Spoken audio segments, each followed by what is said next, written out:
If you want to start your DIY journey and you don't know where to begin, you've come to the right place. I'm going to give you my top 5 DIY tools for beginners.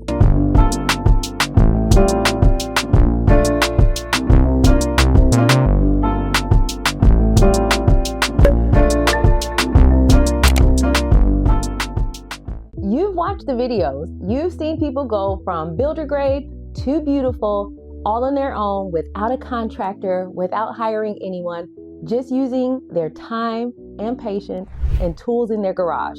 You don't have any tools, but don't worry, I got you. The tools make all the difference. Trust me, if you do not have the right tools, your project will look like you did it yourself, and you will tell that it is not professionally done because you didn't use the right tools. Hi guys, I am Monica. I am the face behind Dr. Do It Yourself. Welcome to my channel. Here you will find everything from home DIY projects, mom hacks and crafts, party decor, hair tutorials, and pretty much everything in between. So if that sounds like something you like, please make sure to like this video and subscribe to my channel so you can get updated on future videos just like this. All right, let's get started. Number 1. Yes, I'm starting out with the number 1 hitter. I'm not even gonna make you watch the whole video to get my favorite tool. We're starting at the top of my list. Number 1 for me is a miter saw.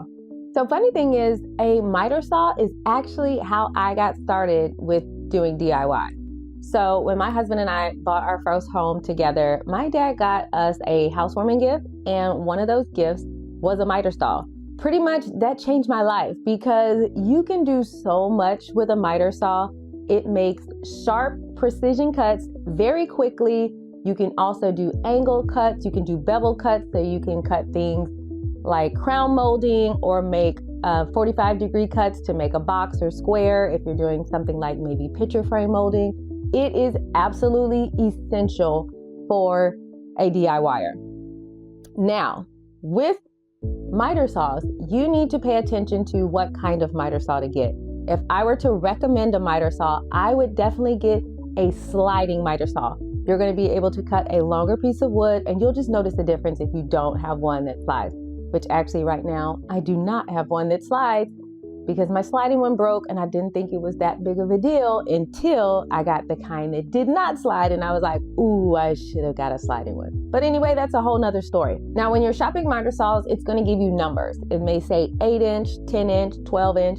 That number matters because that's basically going to tell you how big of a piece of wood or how long that miter saw is going to be able to cut. So obviously, the bigger the number, the longer the piece of wood that you're going to be able to cut completely through without, doing it twice, flipping it over, making it look crazy. You'll be able to do that with a bigger saw. 8 is pretty small. So if you're just doing a small project and you only want to do, picture frame molding or something that doesn't require you to do a wider width of board, that can work perfectly fine for you. But if you're going to be cutting through larger planks of wood, you want to get something bigger, more on the 10 or 12 inch. And I would just go with that. Now, I'm going to have all these items linked, examples of these items. I have no brand affiliations with anyone. The links will be affiliate links. However, it's just an affiliate link to this type of tool if you're looking to purchase one today online. Now, if any brands want to partner with me, my email and contact is down below in the description box. Holler at me. I am open and available. So now moving on to number 2. Next up, we have a universal tool. So a universal tool has interchangeable heads that attach to the tool for many different functions. You can do very precise cuts on a universal tool by using the saw. Say for instance, if you have a floor that you're putting down hardwood floors or laminate floors, whatever kind of floors, and you need to cut out a notch to go maybe around a doorway or underneath the baseboard. You're going to want to do that very precisely.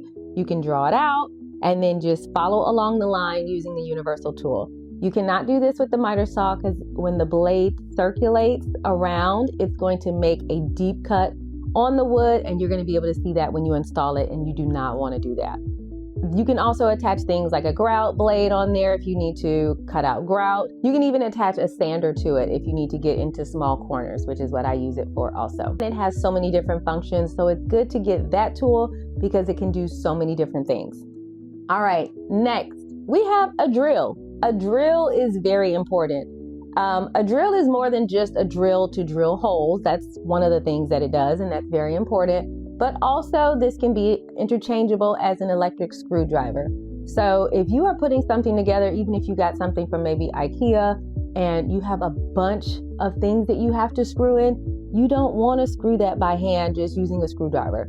Using an electric screwdriver can cut down your project so much, and you don't want to get frustrated with a project just because it's taking too long when you really could have just gotten a drill. Now, a drill also, they have these new drill bits that I want to get that's like a side cutting drill. I really need to get that because that can even go and you can draw a complete circle with the drill. That's next on my list. I haven't used it yet, but that's another reason to get a drill. If I were you, I would get a drill. If you're a DIYer, I would get one that's cordless. Now, a lot of these brands will use battery packs and they're interchangeable with all of their brands. Now, again, I am not sponsored by anyone, but I use Ryobi, and that's because I pretty much got gifted a Ryobi tool and it had a battery. So that pretty much made the decision that all the rest of my tools need to match because they can all use the same battery. Cords will get in your way when you are doing a project. You don't want to have to plug it in over here, drag it all the way over there, and then if it doesn't reach, now you've got to get an extension cord. The batteries are just way better, and I would get several batteries because then you can have them charged up and ready to go if you're doing a project, so you're not wasting time waiting on that one battery to recharge. So at least have at least 2 to probably 3 batteries on hand if you're going to use these cordless tools. Next up is a circular saw. I don't even know what other kind of saw there is because that's the main one that you probably need.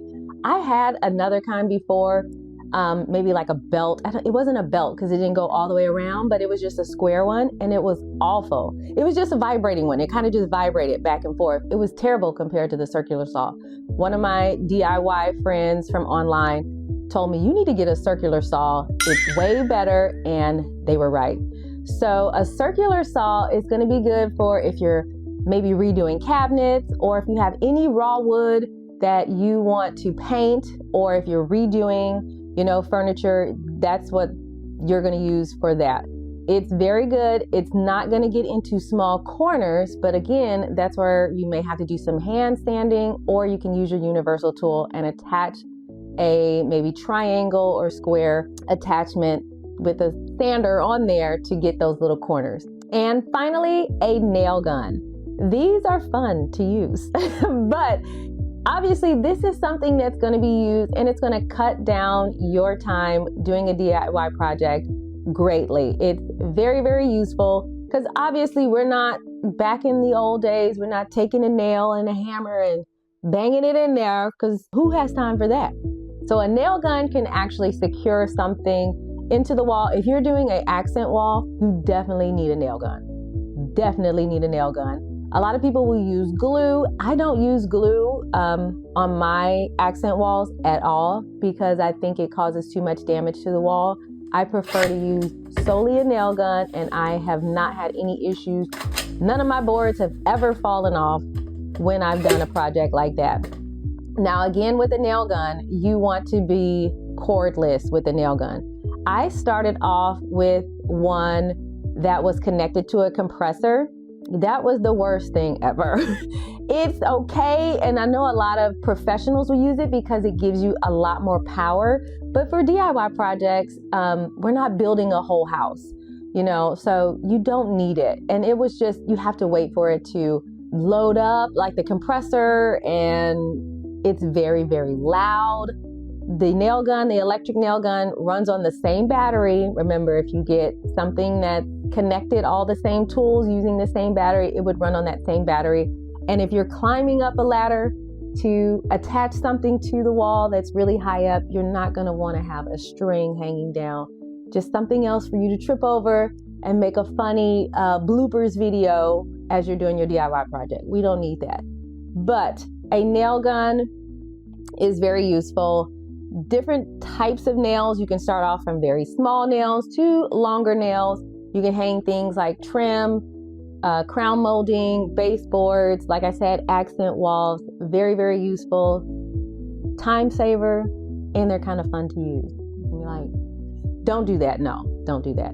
Bonus, wear your safety goggles when you're doing all of these. We'll get into tool safety maybe in another video too. Just things popping up in my head, you know. All right, so those are all of the tools that I would suggest for a beginner DIYer, top 5 tools, but we're not done because I actually have a bonus. So a bonus item that you probably need if you are doing DIY projects is the other gift that my dad got me as a housewarming gift when we bought our home. And that is a shop vac. A shop vac is not necessarily a tool, but I guess it's a cleaning tool, but it's not a tool for actually completing the project. It's for cleaning up the project. Now, you do not want to use your Shark, your Dyson vacuum, to clean up sawdust. If you are using a miter saw, if you are sanding, you're going to have sawdust no matter how you attach things to it to keep it from getting out. You're going to have sawdust. You want to use a shop vac to clean that up, because otherwise you're going to be buying a new vacuum if you're using, like I said, your Dyson and all of that to clean that up. So you can get a really small one. If you're not doing really big projects, they have ones with great big barrels, or they have small compact ones. That's just fine if you're just doing a couple projects and just cleaning up a little bit of sawdust.